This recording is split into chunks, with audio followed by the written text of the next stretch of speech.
Muy buenas, bienvenidos otra vez, bienvenidos a la serie Hacia la Guerra Civil, capítulo 62. Habíamos finalizado el capítulo 61 con la última crisis del gobierno Samper. Habían llegado a un acuerdo con la Generalitat de Cataluña, con los representantes, la minoría catalana, que era así como se llamaba a la mayoría de los diputados de la Esquerra Republicana de Cataluña, para que la ley de contratos de cultivo que había propuesto la Generalitat y que había sido echada atrás por el Tribunal de Garantías Constitucionales, pudiera ver la luz, llegando a un acuerdo con el gobierno central. La CEDA va a ser completamente intransigente a este respecto y Gil Robles, como saben, el presidente de Acción Popular, el partido fundamental de la Confederación Española de Derechas Autónomas, que era la coalición de todos estos partidos de derechas, impone la necesidad de que por fin la CEDA forme parte del gobierno que se genere tras esta crisis. Esto era una línea roja que los partidos de izquierda, los partidos obreros, no los partidos de izquierda republicana, sino los partidos obreros, el Partido Socialista Obrero Español, el Partido Comunista de España y, por supuesto, todas las agrupaciones derivadas del anarquismo, tenían como el punto de arranque de un movimiento revolucionario que ya venía gestándose desde el mes de marzo de 1934. Se habla mucho de la Alianza Obrera. La Alianza Obrera era la pretensión de unidad entre todos los movimientos obreros, tanto anarquistas como comunistas, como socialistas, como aquellos comunistas marxistas que no estaban a favor de la Tercera Internacional, que también había.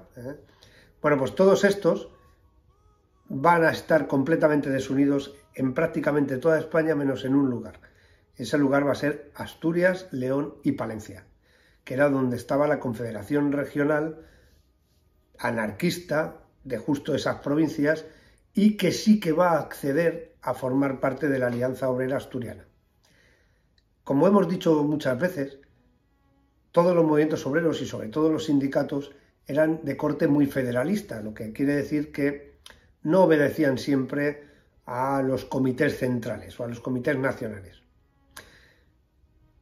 De esa manera, en Asturias, como decimos, todas las clases obreras, todos los partidos obreros, todos los sindicatos se unen en esta famosa Alianza Obrera y eso va a ser determinante para que la huelga general revolucionaria liderada por el Partido Socialista Obrero Español y por su sindicato principal, la Unión General de Trabajadores, solo triunfe en este lugar. Por eso se llama la Revolución de Asturias, pero fue una revolución pensada e ideada y tratada de ejecutarse, y se trató de ejecutar, mejor dicho, en toda España. Así pues, el movimiento de principio va a actuar inmediatamente después de la elección de los 3 ministros de la CEDA. Se pronunciará en Madrid, en Valencia, en Aragón, en Cataluña, por supuesto. En Cataluña, ya que los anarquistas no quisieron formar parte de este proceso revolucionario, pues el movimiento va a fracasar de inicio. El único apoyo de la Generalitat son los Rabassaires y la Unión General de Trabajadores, que era prácticamente insignificante en Cataluña, ya que todos los sindicatos eran derivados de la CNT. Y en Madrid el movimiento fracasa de inicio porque no hay un gran apoyo por parte de la clase obrera y las fuerzas de orden público se hacen con el control rápidamente. Hay enfrentamientos en las calles, hay disparos, hay tiroteos, apenas duran un par de jornadas, pero el gobierno se hace enseguida con la situación. Igual pasa en Valencia, igual pasa en Aragón, igual pasa en Andalucía, en Extremadura, donde no podemos hablar de éxitos parciales. Hay algún éxito de estas características en el País Vasco, donde la UGT también tenía mucho peso específico, pero quitando eso, nos tenemos que centrar en Asturias. ¿Cuál era el objetivo de la revolución? Pues básicamente era proclamar la República Socialista. Como hemos hablado en el capítulo anterior, ya había habido un movimiento de armas. Los 2 brazos políticos más importantes del Partido Socialista Obrero Español eran liderados por Francisco Largo Caballero y por Indalecio Prieto. Aún hay otro brazo más moderado en el que se postulaba fundamentalmente Julián Besteiro, que había sido presidente de las Cortes durante la primera legislatura o la legislatura de las Cortes Constituyentes entre 1931 y el mes de noviembre de 1933. Los 2 brazos, a pesar de que el de Largo Caballero está mucho más radicalizado en estos momentos que Indalecio Prieto, van a participar de todos estos preparativos, del movimiento de armas, de municiones de unos lugares a otros. Se localizan varios alijos, ya vimos el caso del Turquesa, pero son más aún en diferentes puntos de España, donde las fuerzas de orden público son capaces de neutralizar movimientos de armamento, de municiones que venían de Portugal, de Cádiz, etcétera, etcétera. Muchas de las armas son incluso armas españolas, otras son armas alemanas, como sucederá en el caso de Mieres. Vamos a enfocar esto ahora mismo desde el lado obrero. ¿Por qué? Las mejores fuentes no son precisamente las fuentes gubernamentales, sino son las fuentes directas de los líderes de los movimientos obreros en Asturias, ya que estos, después de ser encarcelados en 1934, a finales de 1934, pudieron escribir todo lo que habían vivido e hicieron relatos muy minuciosos de las operaciones que habían llevado a cabo. Uno de esos relatos es el que vamos a tomar como tronco principal, por supuesto luego auxiliado con más fuentes, pero como tronco principal para ir relatando los acontecimientos de forma cronológica y qué es lo que fue sucediendo, porque vamos a ser muy minuciosos a la hora de tratar este tema, ya que la Revolución de Asturias, repito, esto es un nombre completamente historiográfico, pero este intento de golpe de Estado del mes de octubre de 1934, tanto en Cataluña como en Madrid, como en Asturias, como en Andalucía, Valencia, Aragón, etcétera, es un punto de inflexión porque es un asalto directo al poder de la República, a los órganos de gobierno en esos momentos que tenía el régimen, como lo había sido también el intento de golpe de Estado de 1932 del general José Sanjurjo. Luego es el segundo ataque que podemos definir como asalto al poder, porque los movimientos anarquistas eran muy locales y no podemos englobarlos dentro de una revolución de tipo nacional, pero este sí que tenía al menos vocación de gobernar, ¿no? Aunque luego, pues, como saben ustedes, fracasó estrepitosamente en casi toda España, con la excepción del antiguo Principado de Asturias. ¿Quién es el autor de esta fuente fundamental a la que nos estamos refiriendo? Bueno, pues era alguien que lideró el movimiento desde Mieres, vicepresidente del Comité Regional de la Alianza Obrera, que se llamaba Manuel Grossi Mier. El líder de la Alianza Obrera en esta zona va a ser Ramón González Peña, del Partido Socialista Obrero Español, que había sido diputado en Cortes, que fue incluso gobernador civil en algunas provincias, y es quien va a asumir la cabeza del movimiento, al menos en la parte en la que este se va a iniciar, que es sobre todo en la cuenca minera, ¿no?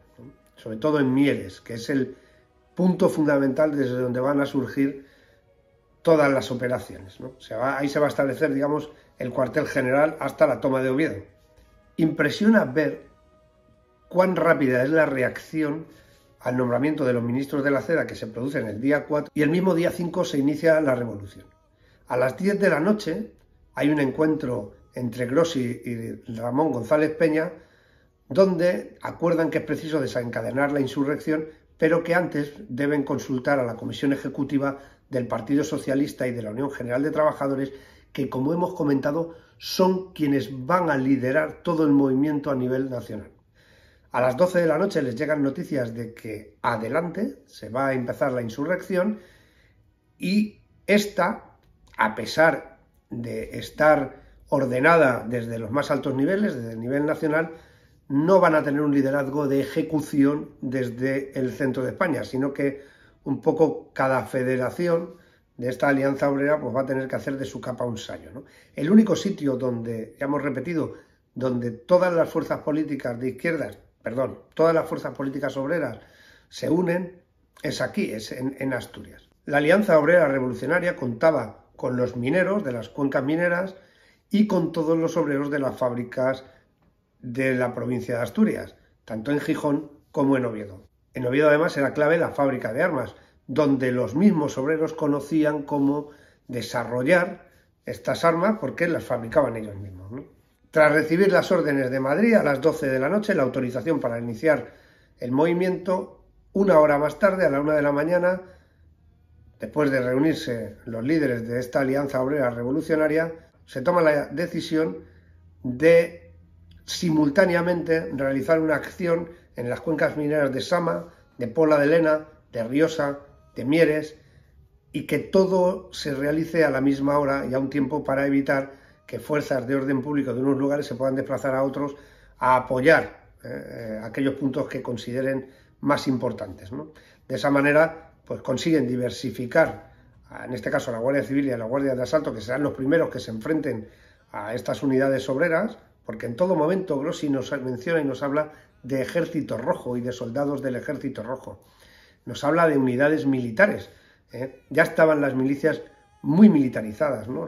Los obreros estaban muy militarizados. Tengan en cuenta que muchos de ellos habían participado incluso en las campañas de África como tropa, cabos o sargentos, dentro de las tropas españolas que habían luchado contra rifeños o habían combatido también en la Llevada contra las fuerzas del Raisuni. Luego eran gentes experimentadas en el combate. Además, los mineros tenían altos conocimientos del uso y empleo de explosivos, y la dinamita será el arma fundamental que utilicen durante toda esta, vamos a decir entre comillas, campaña, ¿no? Bueno, empiezan los primeros disparos, al principio son totalmente esporádicos.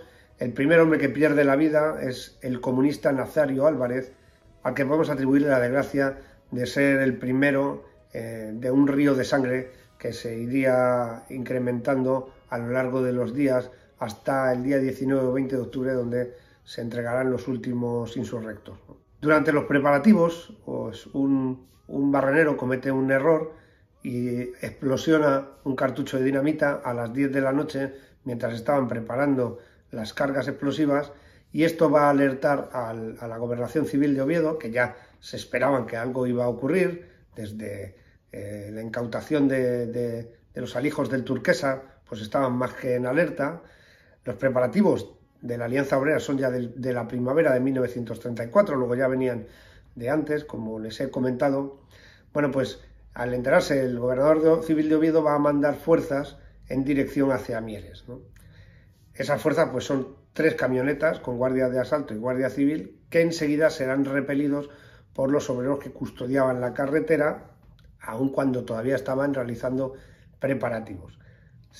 Son recibidos con un nutrido fuego que no esperaban, por supuesto, porque las fuerzas de Guardia Civil o guardias de asalto, se pueden ustedes imaginar que en los puestos que estos tenían en las diferentes poblaciones, pues en muchos sitios habría 4 guardias civiles, 8, 12, dependiendo de la importancia de la población y de los habitantes que ésta tenía.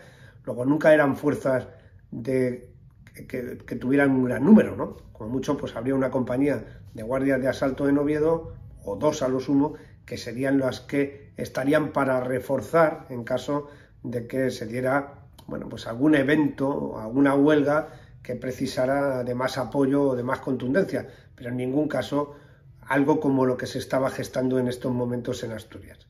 A las 5 de la mañana es cuando van a empezar los verdaderos combates. Se emprende el asalto a 70 cuarteles de la Guardia Civil y de los guardias de asalto de forma simultánea. Los obreros se organizan en grupos de 30 hombres, liderados por alguien que tenía experiencia en combate y que además, por supuesto, ocupaba cierto cargo en las agrupaciones políticas, en las distintas agrupaciones políticas que conformaban la Alianza Obrera.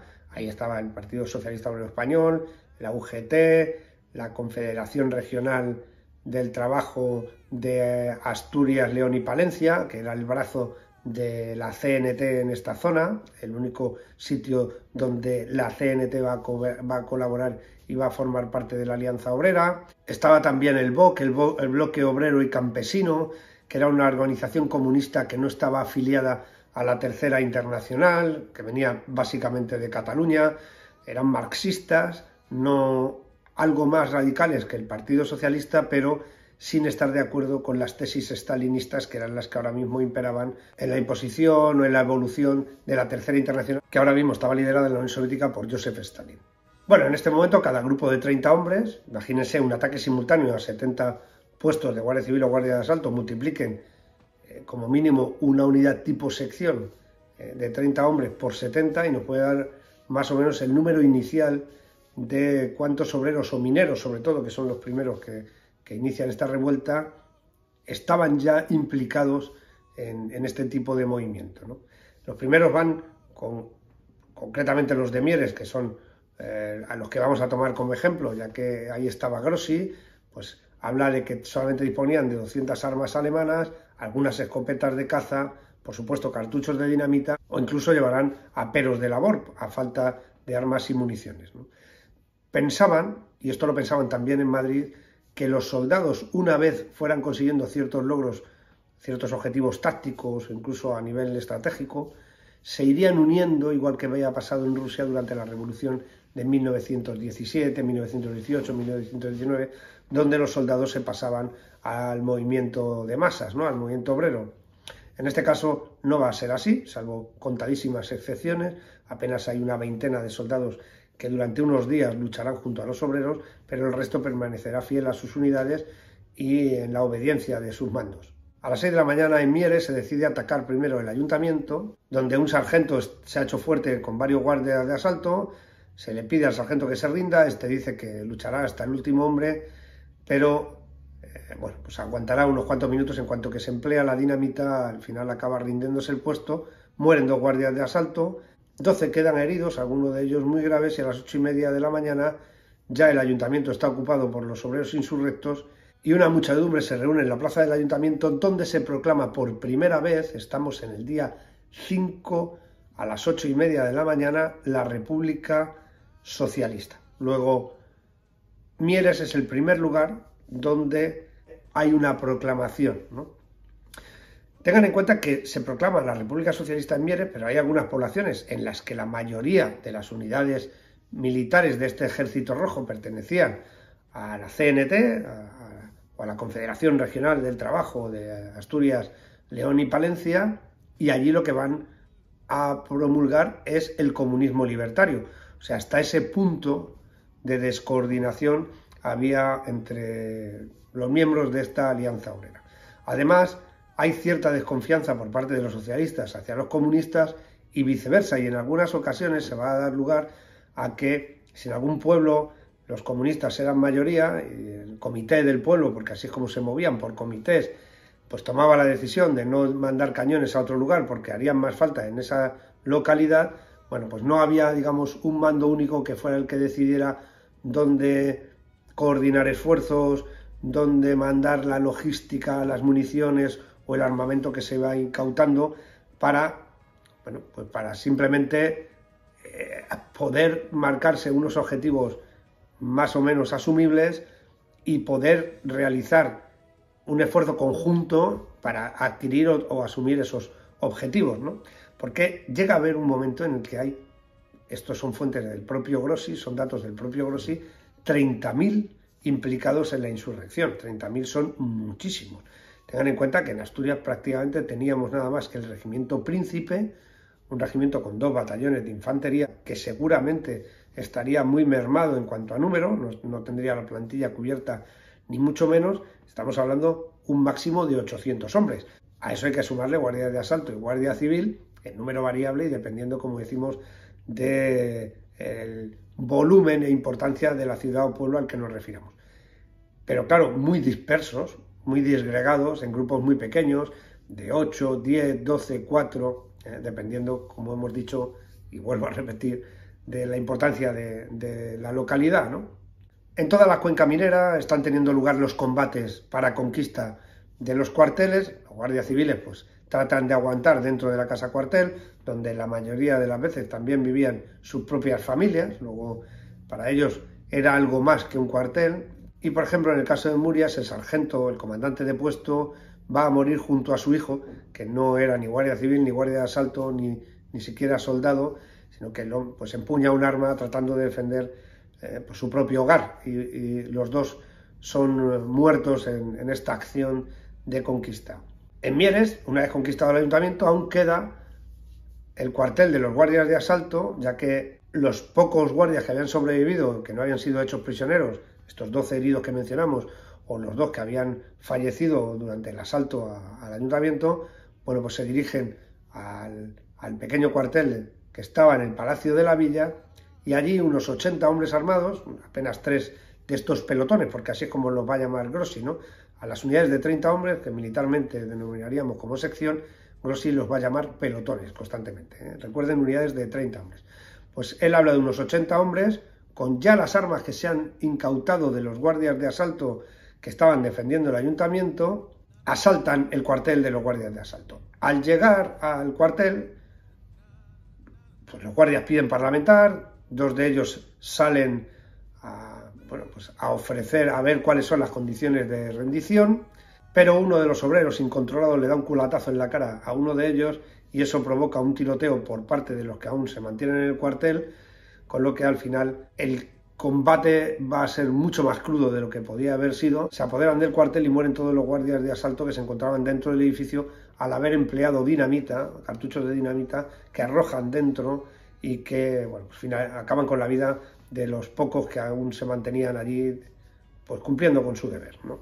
Mieres es, por tanto, la primera ciudad de importancia donde el ayuntamiento y el palacio de la villa, el lugar donde, repito, se alojaban los guardias de asalto, pasa al poder de los obreros. Bien, a partir de aquí, en la propia ciudad de Mieres, se nombra un comité revolucionario. Este comité revolucionario se decide que quede constituido por 2 socialistas, 2 anarquistas y 2 comunistas, así como el propio Grossi, que era, como hemos visto, líder del bloque obrero y campesino. Grossi, lo he mencionado antes, sería vicepresidente del comité regional de esta alianza obrera, ¿no? Los socialistas desde el principio van a recomendar a Grossi que los comunistas no formen parte del comité. Hay desavenencias constantes entre ellos, esto lo vamos a ver durante todo el proceso revolucionario, y Mieres se va a convertir en el centro de la insurrección asturiana y allí van llegando noticias de que se van tomando pues muchos de los cuarteles de los que se habían marcado como objetivos, y al tomarlos pues se van concentrando en Mieres pues todas las armas de las que se van incautando los obreros una vez que van llegando tanto a cuarteles de la Guardia Civil como de guardias de asalto, ¿no? Estos primeros éxitos van a llevar a que muchos obreros abandonen la fábrica, se dirijan hacia Mieres para alistarse en este nuevo ejército rojo. Así es como lo va a llamar Grossi, así es como lo llamo yo aquí, para seguir con fidelidad lo que en ese momento y desde un punto de vista histórico, pues así se definía, se autodefinía, y por tanto pues hay que hablar con propiedad, ¿no? Grossi habla en todo momento de un ejército rojo, en todo momento habla de pelotones, en todo momento tiene un lenguaje muy militar, porque ellos hablan de la lucha, disciplina, de forma constante, objetivos estratégicos. Sí que es verdad que no tiene un lenguaje militar técnico puro, pero sí que trata de tenerlo, porque este tipo de relatos son relatos secos, donde no hay mucho adorno.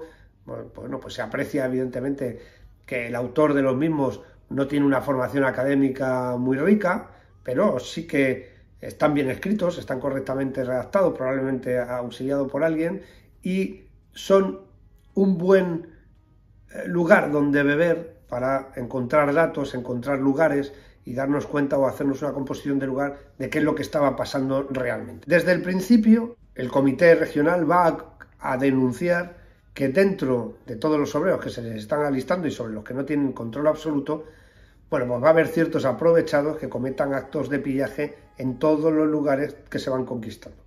Empiezan en Mieres, donde se asaltan mercados, donde se asaltan las casas de los guardias civiles, de los guardias de asalto, y se hacen auténticos robos, con mayúsculas.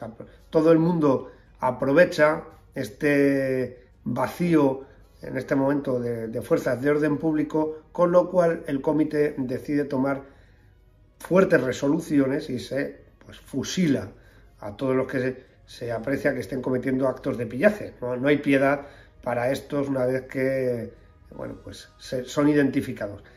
Luego, esto es importante porque llega a haber cierta aureola de terror también, ya que al ser estos pelotones tan autónomos, al no tener una dirección muy férrea, muy consolidada desde arriba, pues me imagino que se cometerían actos mucho más allá de lo recomendable, ¿no? Se publica un bando donde se anuncian sanciones severas contra los que sean sorprendidos cometiendo actos de pillaje, y se da comienzo a un nuevo orden de cosas diciendo que es preciso someterse a él so pena de sufrir las consecuencias. Este bando ya es suficientemente esclarecedor de lo que en realidad pasaría después. En Manzaneda, Olloniego, Manzaneda era una subida hacia Oviedo ya, cerca de la aldea de Olloniego, se produce un combate de cierta importancia, ¿no? Se dirigen hacia Mieres ya fuerzas del gobierno, Los insurrectos han requisado 200 camionetas a lo largo de todas las poblaciones de la cuenca minera que están ya en su poder. 200 camionetas son muchas, ya nos vamos dando cuenta de qué número estamos hablando, de qué volumen estamos hablando, y eso que estamos en los primeros pasos de todo este proceso revolucionario. Luego se seguiría uniendo cada vez más gente hasta llegar aproximadamente a unos 30.000, como he mencionado antes. Bueno, pues al llegar a la cuesta de Manzaneda, que es la cuesta que hay antes de llegar a Oviedo, llegando desde la cuenca minera, desde el sureste, se tropiezan con varios guardias de asalto, están a unos 500 metros del enemigo. Claro, estos no se esperan el nutrido fuego que les hacen los obreros, porque estamos hablando ya de un número muy considerable, muy superior, por supuesto, a los guardias que pudiera haber allí. Y los guardias de asalto venían de Oviedo porque ya disponían de ametralladoras. Hacen fuego de ametralladoras. Los insurrectos se organizan en 7 pelotones de unos 30 hombres cada uno. Luego estamos hablando de más de 200. Toman posiciones y realizan un asalto desplegando en guerrilla. En este caso sí que son dirigidos por el propio Grossi. Este menciona, bueno, pues es prácticamente un asalto de nivel batallón, ¿no? Y consiguen poner a la fuga a los guardias de asalto. Aquí, a partir de este momento, se va a llamar a estos hombres soldados rojos, a estos obreros, ¿no? Están ya militarizados. Esa es la imagen que tiene, bueno, pues quien los lidera, ¿no? El enemigo disponía de unas 3 camionetas, eso es lo que pueden ver ellos desde el lugar, desde la divisoria anterior al asalto que van a llevar a cabo, y a las 5 de la tarde consiguen ocupar la posición, como digo, tras un asalto casi de nivel batallón. También requisan las ametralladoras y aquí no queda un guardia de asalto vivo. 3 camionetas, pues imagínense, 10-15 hombres en cada una de ellas, probablemente estamos hablando de una sección de guardias de asalto y mueren todos en el asalto. Luego, no estamos hablando de una huelga como algunos historiadores a veces nos han querido hacer ver, que se producen ya combates de mucha seriedad, ¿no? En el puesto de Olloniego, que era el puesto que había próximo a esta cuesta de la Manzaneda, bueno, pues capturan a todos los guardias civiles de la casa de cuartel, que se entregan. Lógicamente se van dando cuenta en todos estos puestos pequeños, donde hay 6, 8 guardias, 4, pues que no tienen nada que hacer contra esta fuerza tan numerosa, que ahora ya dispone de ametralladoras, y se entregan, y estos van haciéndose también con un grupo importante y nutrido de prisioneros que luego querrán emplear para poder hacer canjes o para poder negociar, ¿no? González Peña, el líder del movimiento, se va a trasladar a Ablaña. Él era de allí. Allí va a tratar de organizar una unidad para ir generando, digamos, varias columnas y caer sobre Oviedo desde varias direcciones al mismo tiempo, ¿no? Ya que esto es lo que están intentando planear. Primero, ocupar Oviedo, la fábrica de armas, que ellos consideraban fundamental, porque les iba a proveer de armas ligeras, de cañones, de ametralladoras y de todo lo que iban a necesitar, bueno, para todo lo que viniera después, porque evidentemente el gobierno reaccionaría en algún momento enviando tropas militares, porque ya no estamos hablando, bueno, pues de un problema de orden público, sino de una unidad armada muy numerosa y con capacidad, como veremos después, incluso para conquistar una ciudad como Oviedo, ¿no? Como una capital. En Albaña, González Peña, después de dar varias arengas, consigue reunir a un grupo también nutrido de obreros. Luego ya tenemos varios grupos que están actuando en diversos puntos, y estos son los que, en coordinación con Grossi, realizarán o tratarán de realizar el asalto a la capital. El objetivo de González Peña, del líder de la insurrección en esta zona, en la cuenca minera, con estos hombres de Ablaña, es ocupar el Monte del Naranco, y con esta premisa, bueno, pues trataría de avanzar hasta llegar a la famosa altura que domina por completo la ciudad de Oviedo. En la zona de Turón, que había sido una fortaleza tradicional del comunismo, a la que se denominaba Turón Rojo, toda la zona de Asturias tenía una gran importancia en el mundo obrero, por supuesto, las minas y las fábricas y los altos hornos, bueno, pues facilitaban el que, además eran zonas de trabajo muy duros, sobre todo el tema de las minas, pues esto facilitaba a que los obreros estuvieran bien organizados, estuvieran acostumbrados a la refriega, acostumbrados a la lucha, acostumbrados a las huelgas, y no les era difícil el disponer del arrojo suficiente, como demostraron durante todos estos días, para enfrentarse incluso a fuerzas profesionales como los guardias de asalto o la Guardia Civil. En Turón, a las 5 de la mañana del día 5, se había emprendido el ataque, como era de rigor y como así estaba coordinado, al cuartel de la Guardia Civil. Fue un ataque largo, duro, prolongado, y les va a costar cerca de 8 horas el poder conquistarlo. Necesitarían fuerzas de otros lugares, ser reforzados para poder hacerse con el cuartel, y les causarían muchas bajas. En Turón va a perder la vida también el comandante de puesto y 3 guardias civiles. Luego, como ven, el número de bajas también entre las fuerzas de orden público en este momento es muy grande, ¿no? A pesar de que, por supuesto, los asaltantes, siempre que se produce un asalto, sea donde sea, está mucho más expuesto que el que se está defendiendo. Por tanto, es fácil pensar e inferir que el número de bajas entre los asaltantes también fue muy grande.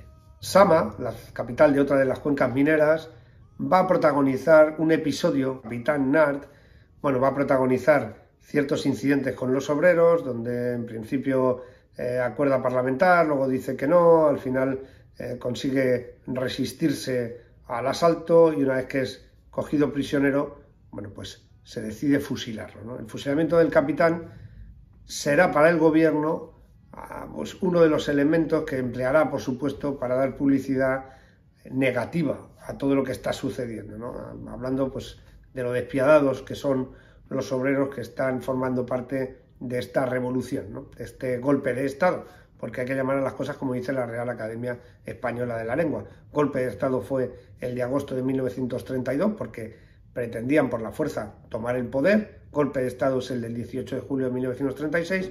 Golpe de Estado es el del día 12 de diciembre de 1930 en Jaca. Golpe de Estado es el del 15 de diciembre de 1930 en Cuatro Vientos. Golpe de Estado es tanto lo que sucede en Barcelona con la proclamación de la República Catalana, del Estat catalán dentro de la República Federal Española, así como esto que estamos nombrando, estos hechos que estamos nombrando ahora mismo en Asturias, pues son golpes de Estado también. Por tanto, esto, como digo, es lo que dice la Real Academia Española de la Lengua, para no diferir, porque parece que con la palabra revolución modificamos un tanto el objetivo principal, que es ocupar el poder por la fuerza, ¿no?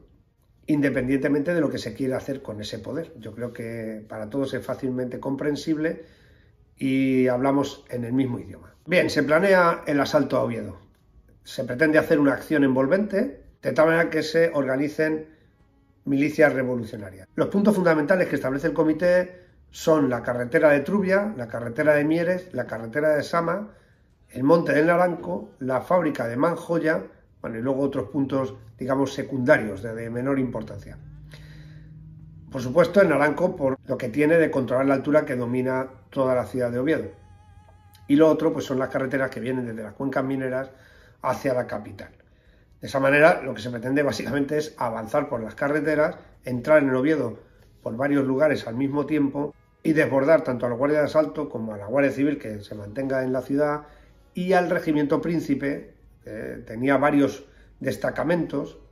Uno de ellos estaba, por supuesto, en la fábrica de armas, ¿no? Se critica desde inicio, por parte de los mineros, la actitud de los trabajadores de la ciudad de Oviedo, a los que pues se acusa de no estar preparados, de no iniciar ellos las hostilidades dentro de la capital, y de esa manera dificultar las operaciones de los mineros que venían desde las cuencas, ¿no? El ataque va a empezar por la carretera de San Lázaro. Ahí está el grupo que viene de Mieres y el asalto es muy violento. Si hay que emplear dinamita se emplea, si hay que abrir una puerta con un cartucho se abre, y si hay que destruir una fachada se destruye. El caso es que esa violencia permita dar la posibilidad de ir adquiriendo los objetivos que se van marcando. Se ocupan de inicio varias posiciones dentro de la capital, pero se va a dar la circunstancia de que los únicos que de verdad están entrando en Oviedo por esta carretera de San Lázaro precisamente son los de Mieres. El resto no han llegado a ocupar los objetivos que se les habían marcado. Por tanto, las fuerzas de orden público pueden organizar su defensa sobre esta única arteria o sobre este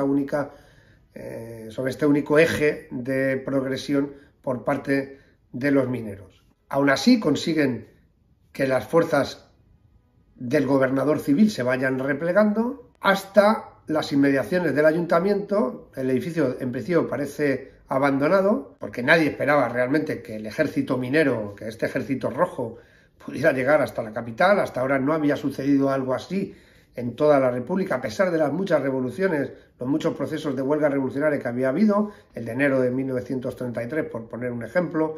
Bueno, pues sucesos como lo de Casaviejas había sido lo más grave, dentro de que eran muy graves, pero bueno, no dejaban de ser situaciones que se daban en puntos muy localizados, ¿no?, en pequeñas poblaciones, y no, por supuesto, en una capital de provincia. Nadie esperaba que pues, un grupo de trabajadores consiguiera llegar a amenazar a la capital, donde, por supuesto, se refugia el gobernador civil y todos los órganos de gobierno provinciales y nacionales, las derivadas de los nacionales, ¿no? A las 4 de la tarde del día 6 hay una lucha encarnizada.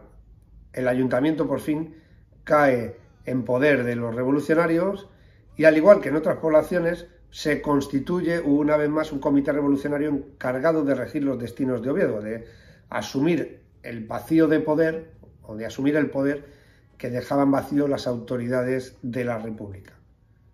¿Qué había pasado con los demás grupos? El grupo de González Peña, el que tenía que ocupar el Naranco y luego converger desde arriba hacia la ciudad, pues resulta que no tenían armas, y lo primero que hacen es intentar proveerse de ellas y no llegan a tiempo para poder realizar la acción, ¿no? Se había quedado una hora convenida, pero directamente pues no terminan por presentarse. Al final consiguen armas que estaban destinadas para ir a Madrid. Como en Madrid en principio había fracasado el movimiento, bueno, pues deciden incautar este alijo, ¿no?, que le va a proporcionar pues más capacidad de combate del que ya tenían, ¿no? González Peña, de todas formas, se aproxima a la ciudad de Oviedo pensando que se le van a unir allí obreros de la capital. Esto no sucede así. Como no saben qué es lo que está pasando en San Lázaro, bueno, pues el propio González Peña da la orden de retirarse y les aconseja a los obreros que vuelvan a sus casas, porque la capital parecía que estaba en calma, no escuchan disparos. Todo es fruto de una descoordinación entre los grupos, de la falta de comunicaciones, de transmisiones entre unos y otros, y al final todo se regía por la hora. Si no estabas a la hora o el asalto se empezaba más tarde, bueno, pues el que estaba allí mandando podía disolver directamente aquel evento. Este mismo día 6 se va a tomar la fábrica de dinamita de La Manjoya, con lo que se detiene a 20 soldados del regimiento número 3 que guarnecían la fábrica, los cuales no oponen resistencia, eran soldados de reemplazo, por supuesto, y estos son los que se van a pasar al famoso Ejército Rojo. Se les va a dar un mono, se cambiarán de ropa y durante varios días estarán combatiendo con ellos. Luego, cuando ya los insurrectos son conocedores de su derrota, les volverán a entregar sus uniformes para que, bueno, pues digan que eran prisioneros y no sean pasados por las armas por un delito de traición, que al fin y al cabo era el que estaba tipificado en el Código Penal militar, ¿no? Se toma con dinamita también la comandancia de Carabineros. Estos se defienden con fervor. La fortaleza que protegían los carabineros va a pasar al poder de los trabajadores a últimas horas de la tarde del día 6, y el mismo día también cae en poder de los insurrectos la fábrica de armas de Trubia. Esto pone a disposición, a partir ya del día 7, piezas de artillería, las cuales van a ser emplazadas inmediatamente en el Naranco. Luego ya tenemos a Oviedo prácticamente sitiada, se lucha ya en las calles de Oviedo. Ya hemos visto cómo el ayuntamiento ya forma parte ahora mismo de los insurrectos. Ya se combate en la calle Uría, justo en el centro, en la arteria principal de la ciudad. Pero estos cañones que han podido conseguir y que se posicionan en el Naranco tienen el problema de que solamente hay municiones, pero sin espoleta. Una munición sin espoleta, aunque tenga una carga explosiva de trilita, por ejemplo, bueno, pues al impactar, la espoleta lo que hace normalmente, pueden ser espoletas por tiempos, espoletas de percusión. Una espoleta de percusión, que sería lo lógico en este momento, al impactar con un terreno duro, con el suelo, con una pared, con lo que sea, bueno, pues no es más que un muelle y un percutor. El percutor inicia un pequeño estopín o un pequeño detonador, y este a su vez hace que un multiplicador explosione y posteriormente una carga principal, ¿no? Normalmente de trinitrotolueno o de cualquier explosivo similar, explosivos rompedores.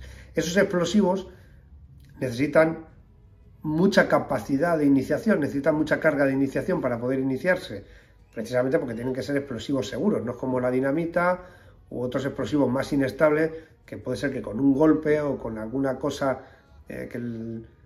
los pueda hacer iniciar. No es el caso de la trita. Luego lanzaban los proyectiles sin espoleta y era como lanzar una bala de cañón antigua, de piedra o de metal. Luego, sí, evidentemente la velocidad que llevan del cañón produce un efecto pues, más o menos destructor, son capaces de entrar por una pared, por ejemplo, pero una vez dentro del edificio no van a producir una detonación, una explosión que aumenta y magnifica los efectos de este tipo de proyectiles muchísimo, ¿no? Esto no va a tener lugar.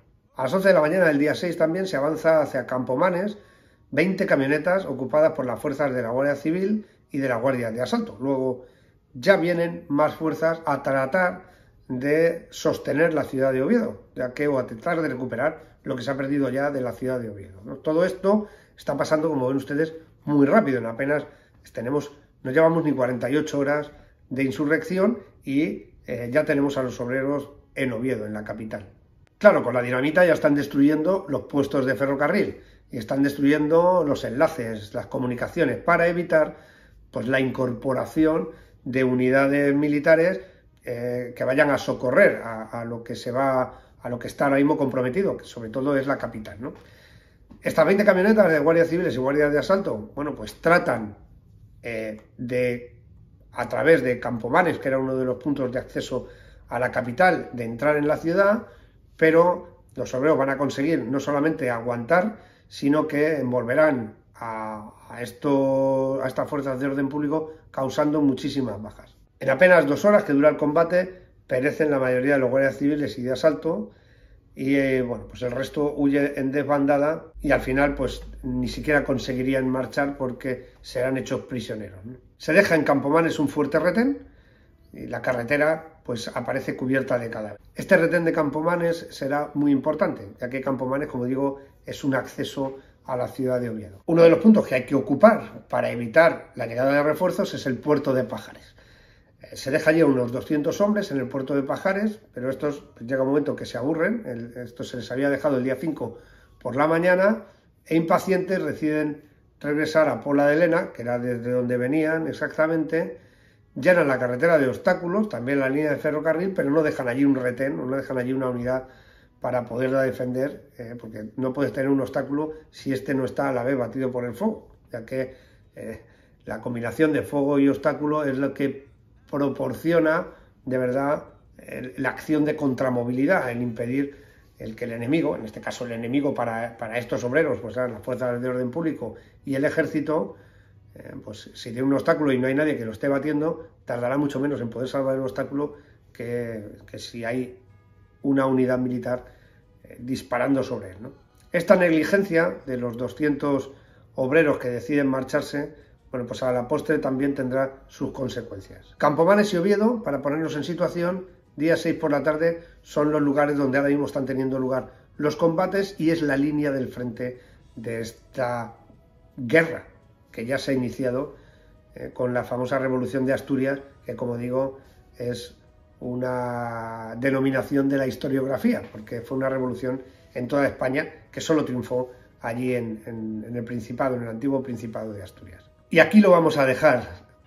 Como ven, estamos haciendo un tratamiento del relato muy riguroso, muy concienzudo. Espero que no sea excesivamente denso, porque creo que es importante que, bueno, para contar que hay una revolución en Asturias, no hacemos un capítulo. Si hace falta hacer 2, hacemos 2, si hace falta hacer 3, hacemos 3, pero que nos quede claro qué es lo que sucedió allí, ¿no? Hasta la llegada del general López de Ochoa, hasta la llegada de la Legión, hasta la llegada de los regulares, hasta la asunción del mando desde Madrid del general Francisco Franco, en el Estado Mayor Central. Bueno, pues todo esto, que ya iremos viendo poco a poco, iremos desgranando poco a poco, no se podría entender sin comprender qué es lo que pasa en estos primeros días, en estas primeras horas, sin comprender también el nivel, tanto de fuerza como de eficacia, como de armamento, bueno, pues la capacidad operativa que tienen estos obreros, que como vemos están perfectamente militarizados, dirigidos, por supuesto, con deficiencias, porque no son unidades militares profesionales, pero que sí, al menos tienen la voluntad y la capacidad de llegar a conquistar incluso Oviedo. Llegaron a plantearse luego marchar sobre Madrid. Esto lo veremos en el próximo episodio. Muchas gracias por estar ahí, muchas gracias por darle al me gusta, gracias por ver los vídeos, gracias por permanecer, por ser constantes, por comentar, por criticar cuando tienen que hacerlo y de forma siempre pues educada, las más de las veces. Y nos vemos en el siguiente. Gracias.